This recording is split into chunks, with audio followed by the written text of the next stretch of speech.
Soaring energy prices have plagued Europe of late amid sanctions imposed on Russia for cost of living. One UK think tank is now warning that around 1.3 million Britons will be pushed into poverty this year because of such costs. Queues could also be seen outside supermarkets in Greece after supply chain disruptions and a rise in demand amid the ongoing war in Ukraine. Customers were reportedly allowed to buy a maximum of 3 bags of flour and 3 bottles of cooking oil per person. We spoke with some of those affected. Supermarket shelves are lacking flour, and its price has gone up. I remember a month ago the price of flour was 80 cents per kilo and now it costs 1.50 euros. Rents are also going up.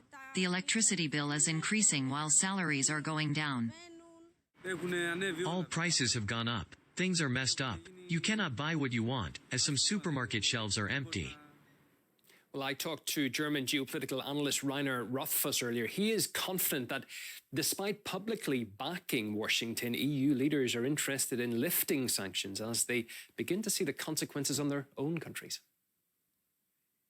It is also in interest of the Western governments to lift those sanctions sooner or later because they are suffocating themselves as soon as the voter, the regular citizen, recognizes that the price for those sanctions had to be paid by the citizen itself. Those in government may fear losses in popularity, and remains to be seen what will happen next winter if the gas supply crisis will have been solved or if it will be deepened by those sanctions and by the unwillingness of the G7 countries to pay gas supplies in rubles. So there is a really tangible and severe risk for the lower layers of society if the West moves towards Russia and gets into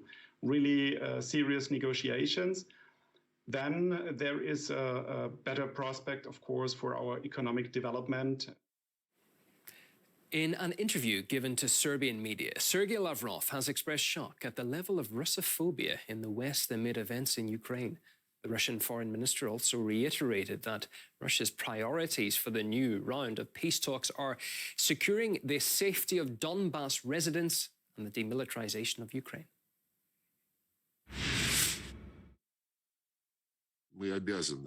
We must make sure that the people of Donbass will never again suffer at the hands of the Kiev regime.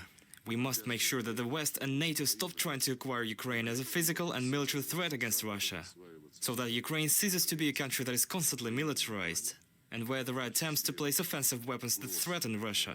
We need to stop efforts in Ukraine to encourage neo-Nazi ideology and practices. Both the demilitarization and denazification of Ukraine are essential elements of the agreements that we are seeking. The thing that struck me at the current stage was an unprecedented surge, I would even say an explosion of archaic Russophobia, which awoke in almost all Western states and which the leaders of these states are actively encouraging and fueling. Such an obsession, which has swept almost all European countries in relation to everything Russian, be it culture, art, education, or just towards Russian citizens, of course struck me, because it opened up the essence of this archaic Russophobia, which it turns out has been around for a very long time, because it is impossible to awaken such feelings in just one day, so it means they were being carefully hidden.